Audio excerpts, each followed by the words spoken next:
Good evening all. Today's subject is very important because it touches our daily life. Everybody in life gets married या उनका कोई रिश्तेदार होता है जिसके मैरिज में प्रॉब्लम होती है या उनके अपने पर्सनल रिश्ते में प्रॉब्लम होती है। ऐसे समय में जो लीगल अगर कॉम्प्लिकेशंस हो जाते हैं तो it is very difficult because it is touching your own life. तो sometime it is very difficult कि उसको सुलझाए कैसे, उसको सॉल्व कैसे करें। तो today's video is just an attempt कि एक कोशिश करें कि इस लॉ को क्लियर करें। तो ड्रैकोनियन लॉ बोलते हैं 490 को। तो ये इतना ड्रैकोनियन नहीं है। Court has also taken a cognizance की कोशिश की है कि इसको क्लैरिटी दी है कि इतना ड्रैकोनियन नहीं, अगर आप चाहते हैं तो कहीं ना कहीं आपको इसमें रिस्पाइट रिलीफ मिल सकता है। तो what is 490 IPC?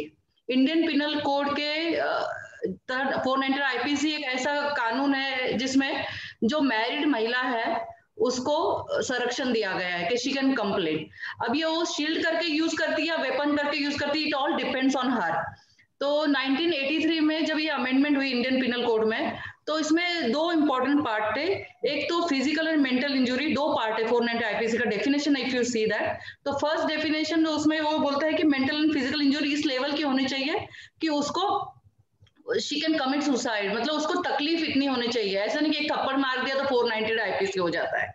It's not like that, but that doesn't justify कि एक थप्पड़ भी आप मार सकते हैं बिकॉज वो मेजर लेडी है। लेकिन किसी तरह की मेंटल क्रूअल्टी इसमें सम्मिलित है। अब दूसरा पार्ट है इसमें जो है वो सबसे इंपॉर्टेंट है कि आपने प्रॉपर्टी के लिए या फिर डाउरी सिस्टम जो मतलब हमारे यहाँ भारत में है आज भी, मतलब अनफॉर्चुनेटली है कुछ भागों में आज भी, लेकिन वो अगर डाउरी सिस्टम उसको प्रॉपर्टी के लिए परेशान किया तो वो भी 490 में होगा। डाउरी सिस्टम में आपने उससे कुछ गहना मांगा, कार मांगी, बाइक मांगी, जो देहातों में भी होता है शहरों में भी होता है, या घर लेने के लिए पैसे मांगे, तो दिस विल ऑल्सो भी मतलब वी टेकन इनटू 490 आईपीसी, ये एलिगेशन भी लग सकता है। तो ऑलवेज रिमेंबर कि आपने बिजनेस करने के लिए भी मदद मांगी है पत्नी के मायके से, तो you have to be very careful कि आप उनको वो पैसा लौटाने वाले। ऐसे भी जजमेंट्स है जिसमें ऐसे बोला गया है कि अगर बिजनेस के लिए छोटा सा लोन ले लिया है तो it will not be under 490, but then case तो फाइल हो जाता है। Always remember all this. Now 498 का जो कन्विक्शन रेशियो है वो बिल्कुल मतलब कहते हैं ना 15% है। अगर 100 केस लॉज हो रहे हैं तो 15 केस में कन्विक्शन है। तो कोर्ट भी समझता कि कई बार केसेस झूठे होते हैं।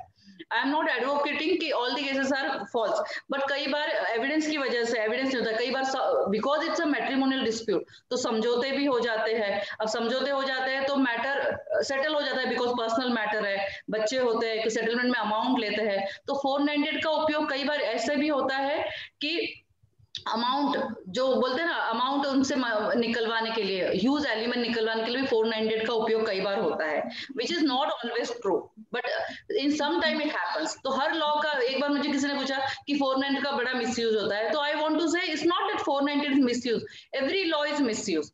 तो जो देश में कानून है ऐसा नहीं कि सिर्फ 498 के अगेंस्ट जो बातें चलती है कि इसका मिसयूज होता है। कई बार ये ऐसी औरतों के लिए शील्ड का काम करता है जिनको बहुत ही तकलीफ है, या उनको घर से निकलवा दिया जाता है, या फिर इतनी ऐसी प्रताड़ना होती है कि उनको इतनी परेशानी होती है कि वो करेंगे क्या। तो ऐसे में 498 में पुलिस कंप्लेंट हो सके इन लॉज के अगेंस्ट। कई बार ऐसी भी घिनौनी हरकत होती है कि उसको मेंटल क्रूरटी इस हद की होती है, वो सेक्सुअल हरेसमेंट हो सकता है फ्रॉम हस्बैंड और from the other family members, या कभी सास मारती पीटती है, कभी देवर से कुछ परेशानी, कभी ननन से परेशानी है। तो ऐसी सब बातों में 498 उस औरत के लिए वो शील्ड का काम करते हैं। तो it is not always it is misuse, always remember this. Now beyond this I will say कि 15% कन्विक्शन रेट है, तो 100 में से 15 केसेस में कन्विक्शन हो रहा है। उसका रीजन क्या है? एक तो केसेस बहुत डिले हो जाते हैं क्योंकि हमारे पास जो वर्किंग फोर्स है वो अभी भी 58-59% है और 41% वैकेंसीज है। तो देश में जो वैकेंसीज है वो इतनी नहीं भरी है कि मतलब पूरा जजमेंट फटाफट आ जाए, या फिर आप मतलब जैसे ही आपने केस फाइल किया तो आपको जजमेंट मतलब आ ये जाए। बोल 60 वाली। रिमेंबर, अबे यार देखना, छोटा होगा ना किसी न किसी के पास, इनके पास पूछ कर जा, जा जल्दी जा। everyone on yourself on mute। Sandeep आपके यहाँ से आवाज आ रहा है। बबीता जी आप भी म्यूट पे रखिए। हाँ, thank you so much. Mute पे रखेंगे तो मुझे बोलने में आसानी होगी। तो एक ही बात का ध्यान रखिए, जब भी आप मतलब 498 की बात कर रहे हो तो पॉसिबल है तो उसमें फॉल्स केसेस भी रजिस्टर हो सकते हैं, but there is always a respite. उसका एक दूसरा पहलू भी है। I will come in the later part of the our sessions today, तो ऑलवेज रिमेंबर। तो 2014 में एक ऐसा केस आया जिसने 498 के बारे में सारी धारणाएं बदल दी, और वो ड्रैकोनियन नहीं हुआ, वो बोलते फ्रेंडली हो गया। अब फ्रेंडली इस ऐसे नहीं बोलेंगे कि ऐसे फ्रेंडली हो गए, हम ऐसे तो नहीं बोलेंगे कि वो फ्रेंडली हो गए मतलब आपकी कंप्लेंट ही नहीं होगी, लेकिन कंप्लेंट होगी तो लोगों को उसमें ध्यान दिया जाएगा। तो लॉ कमीशन है देश का, उसने बार बार ये कोशिश की है कि 498 को कंपाउंडेबल कर दीजिए। ये नॉन बेलेबल ऑफेंस है नंबर 1, क्योंकि अगर अरेस्ट हो जाती है तो आपको बेल नहीं मिलती है। नंबर 2, ये कंपाउंडेबल नहीं है with the permission of the court. आपको जाना है तो क्वेश्चन के लिए हाई कोर्ट ही जाना पड़ेगा। अगर 490 की कंप्लेंट हो जाती तो फैमिली मैटर से तो कई बार कोर्ट भी लिबरल अप्रोच लेके मैटर सेटल कर दे। कई बार बच्चे होते हैं, कई बार दोनों parties they want to move in life ahead, इसके लिए मोस्टली सेटल हो जाता है matter, but this is not true always in all the cases. तो there is one judgment which I want everybody, all the common people, lawyers यहाँ है उनको तो पता ही है, Arnesh Kumar versus state of Bihar 2014, ARNESH Kumar versus state of Bihar 2014 का supreme court का जजमेंट है। आप कहीं पर भी गूगल करोगे जजमेंट में गाइडलाइंस दी अरेस्ट करने की। आपको पता है कि पुलिस ऑफिसर को मतलब कुछ ऑफेंसेस में विदाउट वारंट भी अरेस्ट करने का पावर है, बट अभी 498 की बात करें या जहां भी पनिशमेंट अप टू 7 इयर्स है, तो उसमें सीआरपीसी आपकी हेल्प के लिए हाजिर है। अब मैं कहूंगी सेक्शन 41 ऑफ सीआरपीसी वो कहता है कि कब आपको अरेस्ट होएगी, कैसे समय में आपको अरेस्ट होएगी, और कौन से गुनाह में आपके अरेस्ट होगी, और अरेस्ट का गाइडलाइंस क्या है, हाउ मतलब in which case police of has to record why arrest is mandatory, arrest compulsory क्यों है, नंबर 1। नंबर 2 कि अगर अरेस्ट हो रही है तो उसमें अरेस्ट होने के पहले 498 में स्पेशली मैं बोलना चाहूंगी कि 41A सीआरपीसी में आपको नोटिस ऑफ अपीयरेंस मिलेगी। जब भी 40 कोई भी कंप्लेंट, आई वोंट से 498 का जो भी छोटा मोटा गुनाह है जहां पनिशमेंट अप टू 7 इयर्स है, अगर कोई कंप्लेंट आपके अगेंस्ट रजिस्टर हो गई या पुलिस को कोई कॉग्नाइजेबल ऑफेंस की इंफॉर्मेशन मिली या किसी ने कंप्लेंट करी है, तो ऑलवेज रिमेंबर वन थिंग कि आपको 41A सीआरपीसी में एक नोटिस जाएगी जिसको कहते हैं नोटिस ऑफ अपीयरेंस।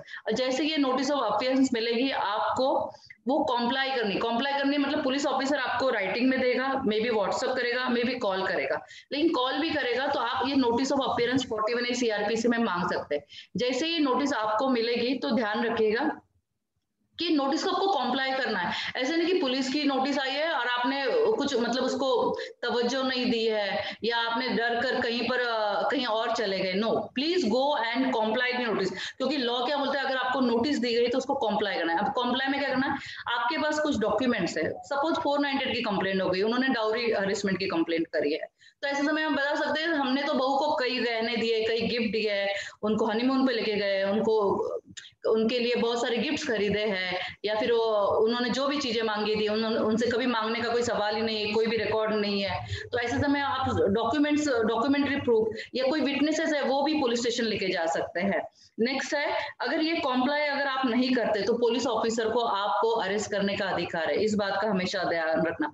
तो section 41 and section 41A CrPC Arnesh Kumar versus state of Bihar का बहुत ही इंपॉर्टेंट जजमेंट है which every common people should know. हमेशा ध्यान रखिएगा जब भी आप पुलिस से कॉल आता है तो 41A सीआरपीसी के बारे में आपको जानकारी होनी चाहिए। और मेनली, और ये सुप्रीम कोर्ट का जजमेंट है, जस्टिस प्रसाद का जजमेंट है। और इसके बाद ये केस की एक छोटी सी कहानी बोली होगी कि अर्नेश को 498 में कंप्लेंट हो गई थी, उसका सेशन कोर्ट से एंटीसिपेटरी बिल रिजेक्ट हो गया, उसका हाई कोर्ट से रिजेक्ट हो गया, और जब ये सुप्रीम कोर्ट मैटर गया तो सुप्रीम कोर्ट ने उस केस का रेफरेंस लेके ऐसे बहुत सारे केसेस के बारे में बताया कि 498 में कई बार फॉल्स कंप्लेंट होती है, जो इन लॉज होते हैं वो कोई हमेशा मतलब बोलते हैं ना ऐसे हार्डन क्रिमिनल नहीं है, तो उनके अगेंस्ट जब कंप्लेंट होती है तो हो सकता है उनको ह्यूमिलेशन होता है फैमिली में और समाज में भी, क्योंकि पुलिस घर पर आएगी। तो और कई बार ये मैटर बाद में सेटल भी होते हैं, तो इनको एंटीसिपेटरी बेल देना चाहिए, नहीं देना, unless there is a reason कि वो रेगुलर ऐसे ही करते, पहली बहू के साथ ऐसा किया,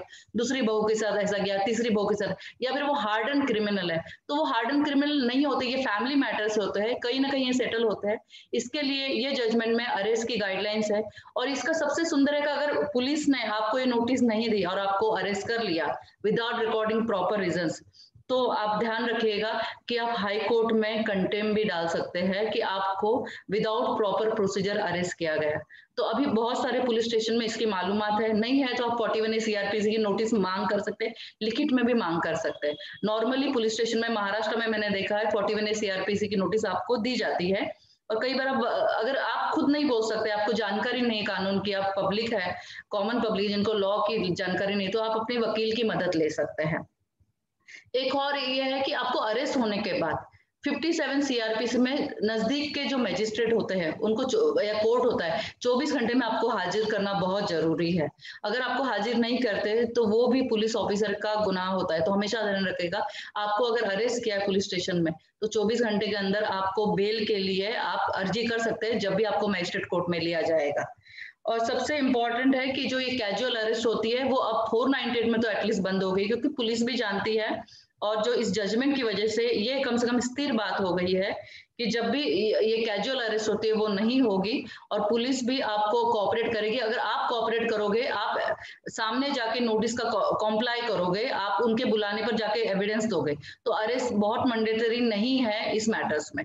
और पुलिस ऑफिसर इसलिए भी कोऑपरेट करेगा क्योंकि अगर वो इस सेक्शन के हिसाब से नहीं चलेगा 41A CRPC के, तो उनके अगेंस्ट भी कंप्लेंट हो सकती है, कंटेम्प्ट की नोटिस निकल सकती है हाई कोर्ट से। इस बात का सबसे ध्यान रखेगा। नाउ 41A की नोटिस आपको कब में देनी चाहिए पुलिस वाले को? जब भी कभी कंप्लेंट रजिस्टर हो जाती है तो विदिन 2 वीक्स वो उसको नोटिस भेजनी चाहिए। कोविड इज एन एक्सेप्शन, इस समय जो चल रहा है, एक मेरे क्लाइंट को कम से कम 4 महीने के बाद नोटिस आई है, लेकिन पुलिस भी बिजी थी। We can understand the extraordinary circumstances थे, मतलब जो बियॉन्ड कंट्रोल है हमारे उस समय। अदरवाइज कंप्लेंट अगर 1 तारीख को रजिस्टर हुई तो 14 दिन में अगले आपको नोटिस आ जानी चाहिए। और आप हमेशा कोशिश कीजिए कि जब भी आपको नोटिस आ जाए तो तुरंत पुलिस ऑफिसर को फोन करके उनका समय लीजिए और आप जाइए, और आपके जाने से प्रॉब्लम कई बार सॉल्व हो जाएंगे, इस बात को हमेशा ध्यान रखिएगा। नाउ आज का जो सब्जेक्ट था उसमें सबसे इंपॉर्टेंट है कि मैंने मैट्रिमोनियल इशू लिया है। तो मैट्रिमोनियल इशू क्या होता है? मैट्रिमोनियल इशू 498 में कहाँ से आ गया? 498 का जो मैटर है वो शादी के बारे में है, मैरिज के बारे में है। तो जब 1-2 लोग साथ नहीं रह सकते तो सिर्फ पुलिस कंप्लेंट करने से प्रॉब्लम सॉल्व हो जाएगा? बिल्कुल नहीं होगा। तो जो फीमेल है वो मेंटेनेंस का केस करेगी, वो डिवोर्स का भी केस कर सकती है, वो डोमेस्टिक वायलेंस का भी केस कर सकती है।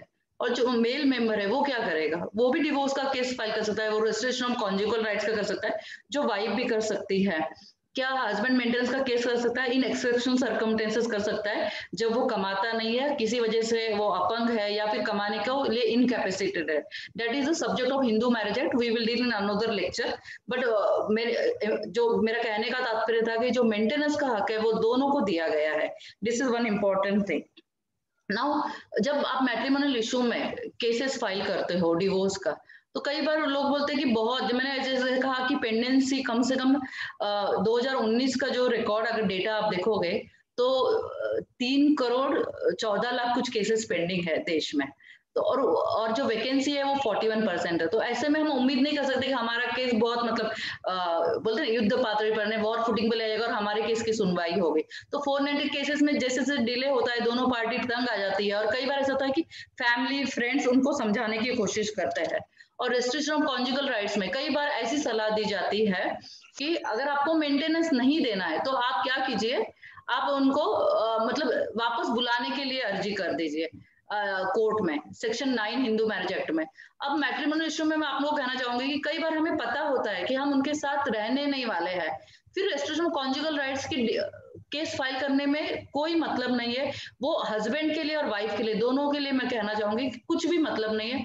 आप ऐसा केस बिल्कुल फाइल मत कीजिए, उसका कोई फायदा नहीं, क्योंकि वो पेपर डिग्री है जो आपके कुछ काम नहीं आएगी। अगर आपको सच में आपकी वाइफ को वापस बुलाना है इन योर जेन्युइन, तो आप व्हाट्सएप कीजिए, फोन कीजिए, आप वकील की नोटिस भेजिए, और जेन्युइनली आपको लगता है कि वो किसी के दबाव में आपके पास नहीं रहना चाहती है, उस समय आप केसेस फाइल कीजिए। मतलब जो फैमिली कोर्ट में है या फिर सीनियर डिवीजन में, अगर गांव के साइड में आप कहीं केस फाइल है तो सीनियर डिवीजन में आप section 9 of Hindu marriage act में उसको वापस बुलाने के लिए, आपके बच्चों को वापस बुलाने के लिए केस फाइल कर सकते हैं। अन्यथा मैं कहूंगी आप डिवोर्स का केस फाइल कीजिए, क्योंकि डिवोर्स का केस फाइल करते करते आपको अगर लेट हो गया तो आपका नंबर भी लेट आएगा, और जितना नंबर लेट आएगा उतना आपको वापस डिवोर्स का जो डिक्री मिलने में भी वक्त लगेगा। कई बार केसेस में 3 साल से 5 साल भी लग जाते हैं और कई बार 10 साल भी लग जाते हैं। मेरे पास हाईकोर्ट में 2 अपील इस समय चल रही है, उसमें एक में 14 साल और एक में 15 साल का समय मतलब व्यतीत हुआ है, क्योंकि उनकी अमाउंट, दोनों को पता है कि हम दोनों को साथ में नहीं रहना है, लेकिन जो अमाउंट के बारे में वो दोनों बोलना चाहते हैं, जो वाइफ है वो बहुत ज्यादा अमाउंट मांग रही है और जो हस्बैंड है वो बहुत कम अमाउंट ऑफर कर रहे हैं, या फिर ऐसी अमाउंट ऑफर कर रहे हैं जिसके लिए वाइफ एग्री नहीं है। कई बार ऐसे भी दिखाया गया है कि एक फ्रस्ट्रेशन होता है कि मैं ना डिवोर्स दूंगी ना मैं साथ में रहूंगी, ये सेम गोस फॉर हस्बैंड, ना मैं डिवोर्स दूंगा ना मैं साथ में रहूंगा, ये भी नेगेटिविटी होती है। तो ये नेगेटिविटी, ये फ्रस्ट्रेशन या उनका जो कंडक्ट है, ये आपको कोर्ट के सामने लाना पड़ेगा और आपको न्याय जरूर मिलेगा। तो मैट्रिमोनियल इशू के लिए सबसे इंपॉर्टेंट मैं कहूंगी, अगर आपको साथ में कंटिन्यू नहीं करना है तो प्लीज प्लीज केस फाइल कीजिए। सिर्फ घर में बैठने से या बातें करने से कुछ भी हासिल नहीं होगा। It is very important you go and file the cases, otherwise बहुत डिफिकल्ट होगा आपको। क्योंकि जैसे जैसे समय जा रहा है, कोविड में भी कुछ लोगों को मैंने देखा है कि कोशिश मैंने की थी कि मतलब जितना हो सके आप पर्सनली सुलझाइए। कई बार ऐसा होता है कि सामने के लॉयर से अगर आप ईगो छोड़ के बात कर ले तो भी मैटर सॉल्व हो जाता है। ये भी बहुत कम मैंने देखा है कि नहीं करते हैं। तो मैं ये कहना चाहूंगी कि अगर आप सॉल्व कर सकते हैं तो कोशिश कीजिए कि इसको सॉल्व कीजिए, नहीं तो आपके लिए बहुत परेशानी के फ्यूचर में। अच्छा, एक सबसे इंपॉर्टेंट चीज मैं कहना चाहूंगी कि कैसे होता है 490 की शुरुआत कैसे होती है। जैसे ही पुलिस के पास ये जाते हैं तो वैसे ही 490 रजिस्टर हो जाता है। आई वुड से कि बहुत कम है कि ऐसे रजिस्टर हो जाता है, ऐसे नहीं केस रजिस्टर होता है।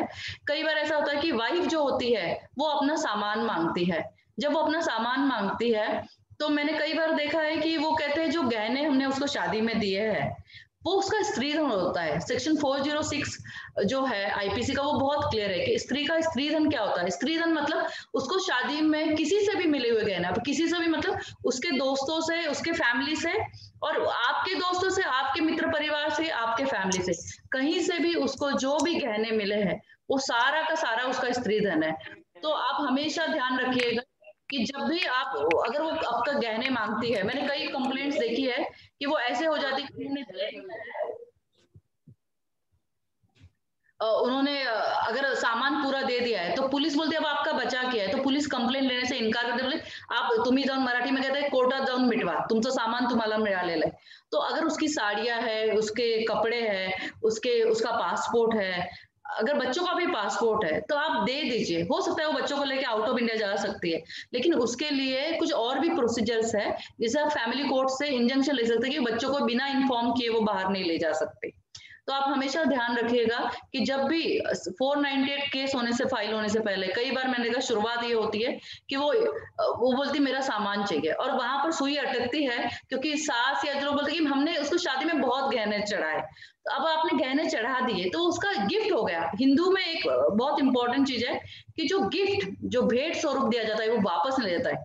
Gift can never be asked back. इसी तरह सेम गिफ्ट अगर हस्बैंड को दिया गया है, समझो ब्रेसलेट दिया गया, उसको चेन दिया गया है, तो जैसे लड़की के बारे में हम लोग कहते हैं कि उससे गिफ्ट वापस, वैसे लड़के का भी है, वो गिफ्ट भी वापस नहीं ले सकता। लेकिन लड़के को मोस्टली चेन या छोटी सी चीजें दी जाती है, लेकिन लड़की को दोनों तरफ से गहने मिलते हैं, ससुराल से भी और मायके से भी और उसके मित्र परिवार से भी। तो ये सारा उसका स्त्रीधन है। अगर आपने उसका स्त्रीधन दे दिया तो पुलिस, मैंने देखा है कई बार बोलते हैं जब आपका सामान मिल गया है तो वो पंचनामा नहीं करती है और वो आगे चलती भी नहीं। तो सबसे इंपॉर्टेंट चीज है, अगर आपकी वाइफ और उनके आपके बच्चे आपके साथ नहीं रहना चाहते और अगर वो आपका सामान मांग रहे, अगर आप नहीं देते तो 498 सेक्शन में वो कंप्लेंट करने का अधिकार उनको है, क्योंकि जो क्रिमिनल ब्रीच ऑफ ट्रस्ट है सेक्शन 406 आईपीसी, इस बात का हमेशा ध्यान रखना, वो जो स्त्रीधन है उसके आप मालिक नहीं है।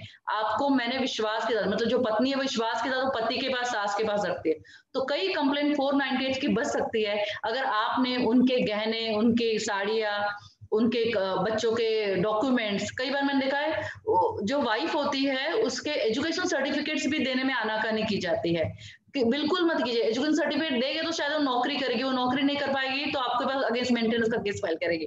तो हमेशा देखिए 490 विशियस सर्कल है, कहीं ना कहीं हम खुद भी इसके लिए जवाबदार है। तो इस बात को ध्यान रखिएगा, जब भी 498 में अगर वो चीजें मांगती है तो वो ध्यान रखिएगा आप दे दीजिए, क्योंकि वैसे भी वो चीजें कानूनन उन्हीं की होती है। नाउ सबसे इम्पोर्टेंट है कि मैट्रिमोनियल इशू में क्या डोमेस्टिक वायलेंस केस जो फाइल होता है और 498 में फर्क क्या है, डिफरेंस क्या है। 498 जो केस होता है वो पुलिस केस होता है, उसको प्रोसिक्यूशन लॉन्च करता है, इसमें सजा होती है।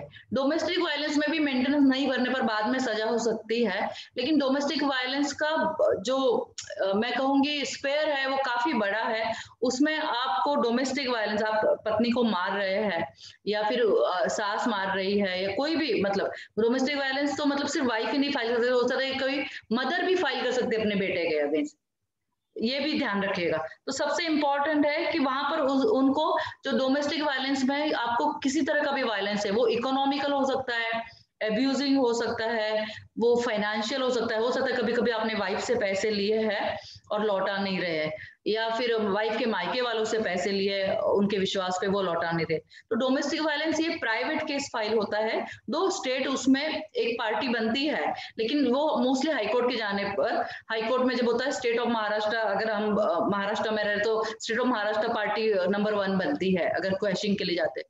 लेकिन हमेशा देंगे डोमेस्टिक वायलेंस केस में वो उसको सिर्फ वायलेंस के लिए नहीं, आपको उसको रेसिडेंस ऑर्डर भी मिलता है। मतलब जो सिविल कोर्ट्स में मिलते थे कि रेसिडेंस है, उसको रेंट मिल सकता है वाइफ को, कई बार उसको घर से निकाल दिया जाता है तो वो रेंट मांग सकती है, फाइनेंशियल सपोर्ट मांग सकती है, बच्चों के लिए एजुकेशनल एक्सपेंसेस मांग सकती है। तो ये बहुत सारी चीजें में हेल्प होती है। तो डोमेस्टिक वायलेंस और 490 बिल्कुल ही अलग कानून है, इन दोनों को मिक्स नहीं किया जा सकता।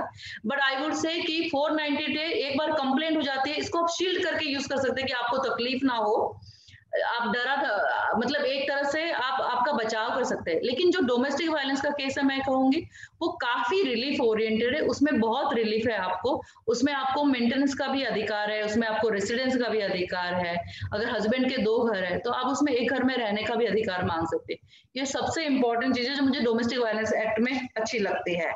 तो 498 एक बार कंप्लेंट रजिस्टर हो जाती है तो मैं कहूंगी कि ये टूथलेस है, ये आपको बहुत हेल्प नहीं कर पाएगा, क्योंकि जैसे कहा गया बिगनिंग में कि सिर्फ 15% कन्विक्शन रेट है, तो 100 में से 15 मतलब रजिस्टर हुए केसों में से 100 में से 15 में उनको सजा लगती है, और वो भी कुछ मैटर तो सुप्रीम कोर्ट तक जाते हैं, कुछ हाई कोर्ट तक जाते हैं, तो इसमें समय की भी बर्बादी होती है।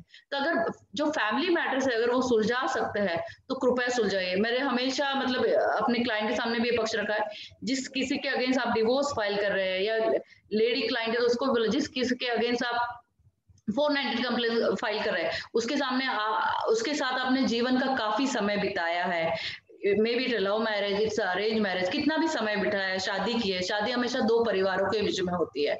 अगर ऐसे समय में आपने परेशानी खड़ी कर दी और आप सुलझाने के लिए एक दूसरे से कम्युनिकेशन भी नहीं कर सकते तो उसका कोई फायदा नहीं है, क्योंकि आपको जिंदगी में एक ही लाइफ मिलती है, और जब तक मैटर सुप्रीम कोर्ट में या फिर कहीं पहुंचता है तब तक कई बार मैंने देखा है कि 50 की उम्र की दहलीज भी पार कर सकते हैं। तो जब भी ट्रायल कोर्ट में होते हैं तो पहले तो कोर्ट में जाने से पहले मोस्टली ये कीजिए कि व्हाट्सएप या कम्युनिकेशन से माध्यम से या बड़े और कुछ मीडिएटर्स को लेके कोशिश कीजिए कि दोनों तरह की लोग साथ में बैठ के, हमारे यहाँ पंचायत का जो गांव में पंचायत बैठी थी बहुत ही अच्छा था, पंच बैठते थे 5 लोग और वो ट्राई करते थे सेटल करने का, वो कोशिश बहुत अच्छी थी। तो 498 के मैटर्स में भी मैं आपसे यही कहना चाहूंगी कि कोशिश यही कीजिए कि आप अगर सुलझा सकते हैं पंचों की मदद से, उसमें कुछ गलत नहीं है, और डिवोर्स तो कोर्ट में ही होगा, लेकिन आप सुलझा सकते हैं, सेटलमेंट टर्म्स बन सकते हैं, मे बी मीडिएटर होता है तो आप वो कोशिश कीजिए, नहीं होता है तो कोर्ट में जाइए।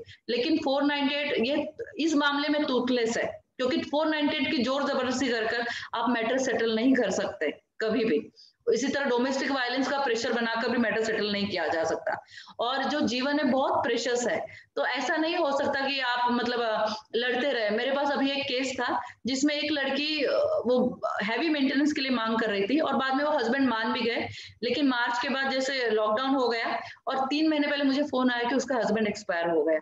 अब ये भी देखिए मैं दोनों की तरफ से, वो लड़की जो इतना मेंटेनेंस और हैवी मांग रही थी अब बोलती मुझे कुछ नहीं चाहिए, क्योंकि ऑलरेडी वो विधवा हो चुकी थी, लेकिन वो 1/3 की आज मालकिन हो गई है। जो भी वो XYZ हस्बैंड एक्सपायर हो गए, वो विडो होने की वजह से 1/3 की मालकिन हो गई। तो जब भी आप फैमिली मैटर्स में डिले करते हो ना। देखिए, जीवन तो फिर भी हमारे हाथ में है कि कब जन्म देना है, माँ बाप फिर भी डिसाइड कर सकते हैं एक समय के लिए, वो भी इतना सर्टन नहीं है। लेकिन जो मृत्यु है वो पूरा अनसर्टन है। तो ऐसे समय में किसी भी घर की यदि व्यक्ति की मृत्यु हो जाती है तो वाइफ भी उसमें हिस्सेदार बन जाती है। तो एंसेस्ट्रल प्रॉपर्टी में जैसे ही वो विडो होती है, डिवोर्स के बाद तो उसका हक चला जाता है, लेकिन अगर विडो हो जाती है उसका पूरा हक बन जाता है। इस बात को भी आप ध्यान रखिएगा। एक बहुत ही इंपॉर्टेंट केस है जो मैं आप सबको कहूंगी, नोट डाउन कीजिए। Preeti Gupta versus state of Jharkhand. ये 2010 का सुप्रीम कोर्ट का केस है। ये थोड़ा सा अलग इसलिए है कि इसमें कहा गया है कि कई बार मैंने देखा कि 498 में ऐसा होता है कि पूरी फैमिली के अगेंस्ट केसेस फाइल किए जाते हैं। Preeti Gupta versus state of Jharkhand अगर आप केस पढ़ेंगे तो इसमें पता चलेगा कि जो ननद थी, मतलब जो शादीशुदा मैरिड ननद यानी सिस्टर इन लॉ थी, और एक जो देवर था ब्रदर इन लॉ, वो अनमैरिड था।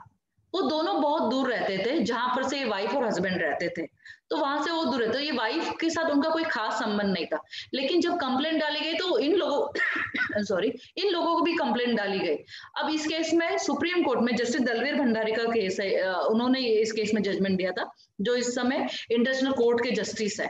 तो उन्होंने कहा था कि आप जो दूर दराज में आपके रिलेटिव्स रहते हैं, फिर वो आपको सिस्टर इन लॉ, तो इस केस में भी उन्होंने कहा था कि ऐसे 498 का मिसयूज हो रहा है कि पूरी फैमिली को आप इन्वॉल्व कर रहे हो। तो 498 में कन्विक्शन का रेट कम होने की वजह से है कि पूरी फैमिली को, अगर मैंने कई बार कंप्लेंट दर्ज कराई तो मुझे कई बार कहा कि ससुर बहुत अच्छे, उन्होंने कभी मुझे तकलीफ नहीं दी, तो उनका कंप्लेंट में नाम नहीं डालना चाहिए। आपको ऑनेस्टली कंप्लेंट करनी चाहिए, तभी सजा होगी ना, तभी आपका एज अ वुमेन आप शील्ड करके 498 को यूज कर सकते हैं।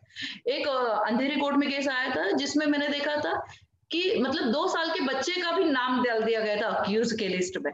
तो बहुत हैरानी हुई, मतलब कोर्ट को भी और पुलिस ने भी ध्यान नहीं दिया कि 2 साल का बच्चा कैसे हैरेसमेंट कर सकता है। तो ऐसे भी केसेस हुए। तो you have to be careful, जब आप कंप्लेंट फाइल करें आपकी कंप्लेंट भी जेन्युइन होनी चाहिए। इसलिए वो लॉ टूथलेस के होता है जब उसका आप मिसयूज करते हो। तो अगर आपने यूज किया तो उसको शील्ड करके कीजिए। फिर भी मैं कहूंगी कि 498 का सीढ़ी चढ़ने से पहले या कोर्ट की सीढ़ी चढ़ने से पहले, मैट्रिमोनियल डिस्प्यूट है, इसको कोशिश कीजिए कि आप इसको आपस में सुलझाने की कोशिश करें। और मेंटेनेंस और जो पैसा है, कई बार मैंने ऐसा देखा है कि मेंटेनेंस काफी हैवी मिल भी जाता है, लेकिन उस पैसे को मिलते मिलते आपकी जिंदगी के 20 साल अगर कोर्ट में चले जाएंगे तो उसका कोई फायदा नहीं है। ऐसे समय में आपको समय रहते आपको कोर्ट में कितना केस खींचना है, और आपकी उम्र कितनी है, और आपके रीमैरिज होने के चांसेस कितने हैं, अगर आपके बच्चे छोटे हैं तो उनको कितना पैसा एजुकेशन के लिए चाहिए, इस बात का भी ध्यान रख के आपको मैटर सेटल करना चाहिए। कि मैट्रिमोनियल डिस्प्यूट्स सुप्रीम कोर्ट ने बार बार कहा है, this matters have to be settle, not to be fought in the court of law. इस बात को हमेशा ध्यान रखिएगा। तो ये छोटा सा ये था, मेरी कोशिश थी कि जो मैट्रिमोनियल डिस्प्यूट है उसमें लोगों का बहुत समय जाता है, तो मैं कोशिश कर रही थी कि ये मेरी तरफ से कि मैं क्लैरिटी दूं कि आपको अगर 498 की कंप्लेंट आगे आपके अगेंस्ट हुई है तो Arnesh Kumar versus state of Bihar जो जजमेंट है वो पढ़िए, आपको डरने की जरूरत नहीं है। अरेस्ट मैंडेटरी नहीं है, इनफैक्ट सिर्फ 498 के नहीं बट अप टू पनिशमेंट जहां 7 ईयर्स है, जो कॉमन पीपल के लिए भी यहाँ पर यूजफुल होगा। ये सबसे इंपॉर्टेंट चीज है। बाकी किसी का क्वेश्चन है तो I am open for that. Thank you so much.